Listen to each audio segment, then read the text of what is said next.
is involved in this? The answer to Cameron's question is yes. Math is everywhere. There's a lot of math involved with Sage Kotzenberg's jumps.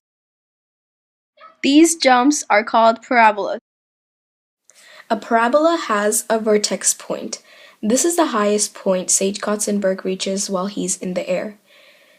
The parabola also has a height and the distance. There's also the angle of inclination. We want to find out what angle he used to land so perfectly at the end of his jump. We found some data to help us solve for the unknown. We know the angle of incline, the height, and the range, or the distance. The height split this triangle into right triangles.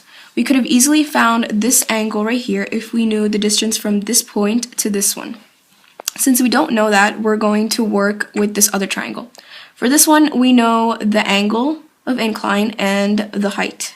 And since this is a right triangle, we can use the trigonometric functions like the sine, cosine, and tangent to find the hypotenuse right here. So I decided to use the sine function.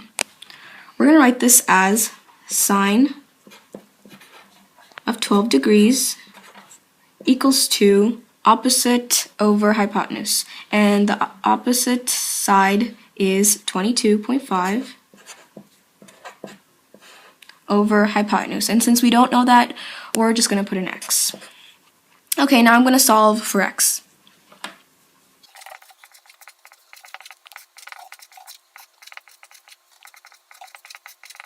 Now that we have the x isolated, we're going to put this into a calculator and we're going to get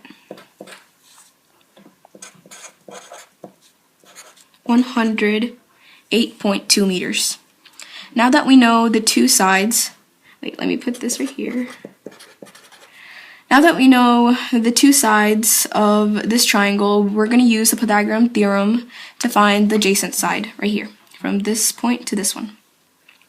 So the Pythagorean theorem is a squared plus b squared equals c squared. A squared is 22.5 squared plus b squared. We don't know that, so that's going to be just as it is. And c squared, which is the hypotenuse, it's going to be 108.2 meters squared. Now we're going to solve for b.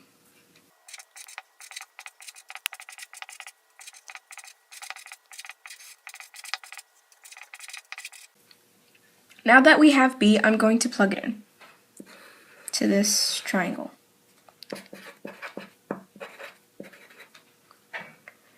We can now find the distance from here to here by subtracting 105.8 from 111, which was the distance for both of the triangles.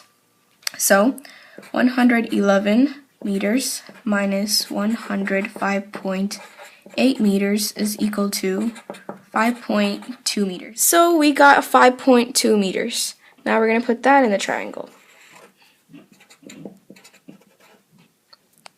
Now we're going to use tangent to find the angle of landing.